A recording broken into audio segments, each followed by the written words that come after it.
शुरू करूं? Yes sir. हाँ जी, शुरू करूं? Yes yes. बोलो। आज टोंक में IAPPD द्वारा जो पंचायती राज से जुड़े लोग हैं, जिसको PRA हम बोलते हैं, उनके लिए महिलाओं की एम्पावरमेंट, माल न्यूट्रिशन, इसके ऊपर एक सेमिनार रखा गया था। और उसमें जिला परिषद से लेकर पंचायत स्तर कर और उस पर MP साहब, MLA साहब और जिन लोगों ने चुनाव लड़ा वो भी इस वर्कशॉप में आए हैं। सब ने अपने विचार रखे हैं। मेन बात, हम एक सरपंच और पंच होने के नाते, एक ब्लॉक समिति मेंबर होने के नाते, जिला परिषद मेंबर होने के नाते, हम अपने एरिया के लिए क्या क्या काम कर सकते हैं, हम उस गांव को, उस एरिया को एक मॉडल एरिया कैसे बना सकते हैं, हम इनोवेशन के क्या क्या प्रोग्राम ले सकते हैं। अभी जैसे जिला परिषद हमारे मेंबर ने बताया कि किस ढंग से हमने गाँव को चुनकर वहाँ पर बालिकाओं को, बुज़ुर्गों को और उस गांव को किस ढंग से हमने उसके लिए काम किया है। इसी तरह हमारे डिस्ट्रिक्ट के जो चीफ हैं हेल्थ के, DHO साहब, उन्होंने भी जो सरकार की योजनाएं हैं हम लोग हेल्थ के लिए करते हैं, उनको उन्होंने यहाँ पर बताया। और हमारे जादव साहब ने भी जो PRI संस्थाएं हैं उनके बारे में क्या क्या हमारा विज़न है उसके बारे में चर्चा की है। तो बाद में हमने कुछ सरपंचों को, ब्लॉक समिति मेंबर्स को पूछा कि क्या आपको इस जगह पे आने का फ़ायदा हुआ। तो उन्होंने ये कहा कि हमें कैपेसिटी है हमारे में, लेकिन एक दिशा मिली है हमें, हम उस दिशा में काम करके अपने गांव के लिए अच्छा काम कर सकेंगे। ऐसा एक यहाँ इस वर्कशॉप का जो है अल्टीमेटली लाभ हुआ है। लोकसभा चुनाव का माहौल है, आप पदाधिकारी पार्टी। देखिए, इस वर्कशॉप का और इलेक्शन का कोई मतलब नहीं। आपने देखा होगा कि सभी पार्टीज़ के यहाँ पर लोग आए हुए हैं। दूसरी बात, टिकट अनाउंसमेंट का एक अपना प्रोसीजर है।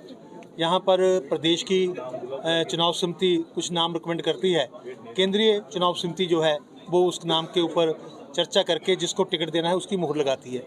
आपने देखा होगा कि सबसे पहला भारतीय जनता पार्टी ने 195 सीटों के ऊपर घोषणा की टिकटों की। अभी कल भी काफ़ी राज्यों की टिकटों की घोषणा हो गई है। ये एक लंबा चौड़ा प्रोसेस होता है, तो उस प्रोसेस को पूरा करके ही टिकट की अनाउंसमेंट होती है।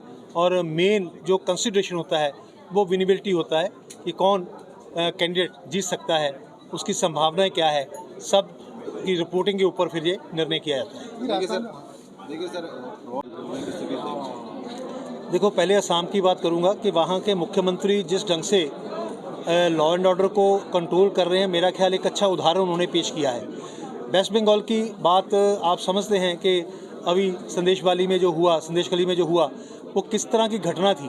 तो वहाँ का जो लीडरशिप है उसके ऊपर भी डिपेंड करता है कि हमने लोगों को किस ढंग से सुरक्षा देनी है।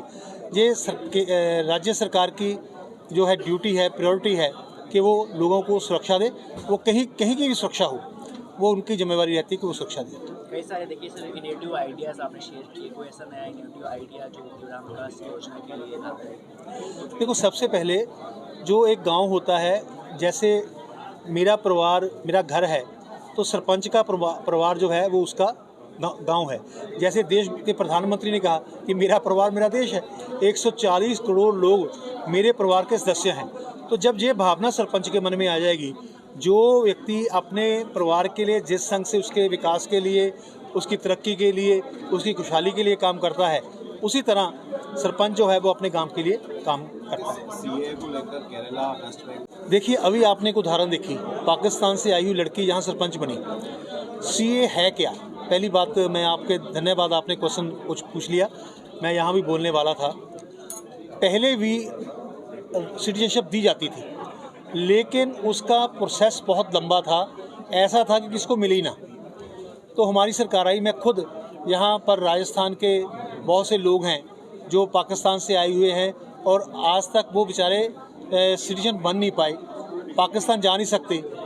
इसमें है क्या कि जिन लोगों को मिनॉरिटीज़, वर्ड वहाँ मिनॉरिटी यूज़ किया है, बांग्लादेश में, पाकिस्तान में, अफ़गानिस्तान में जो मिनॉरिटीज़ है वहाँ की, अगर वो प्रताड़ित होकर देश में आती हैं और उनका जहाँ का चाल चलन, उनका करैक्टर, उनका जो व्यवहार है वो देश के खिलाफ नहीं है, तो उनको कंसिडर किया जाएगा कि उनको सिटीजनशिप दी जाए।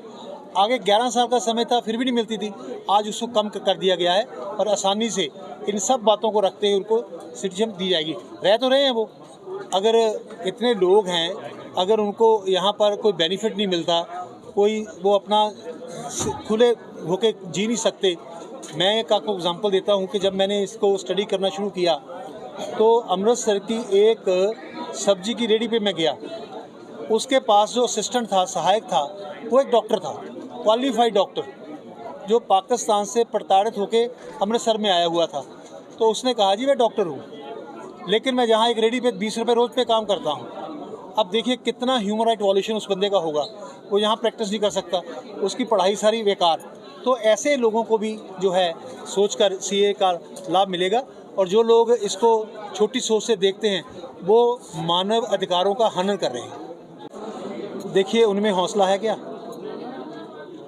जो आज आंधी चली हुई है, भारतीय जनता पार्टी की 400 प्लस का नारा जो दिया है वो सोच समझ के दिया है, इसलिए जो लोग भाग रहे हैं। अगर हिम्मत होती खड़े होते। सर एमएसपी को लेकर लगातार किसान आंदोलन है, ऐसे में कांग्रेस ने कहा है कि हम एमएसपी कानून लाएंगे। कितने साल राज किया कांग्रेस ने, तब क्यों नहीं ये बात कही? ये भारतीय जनता पार्टी ने उसका एक फार्मूला तय किया है। आज तक ये बताओ इस आंदोलन को छोड़कर कहीं भी एमएसपी के लिए किसानों को बैठना पड़ा?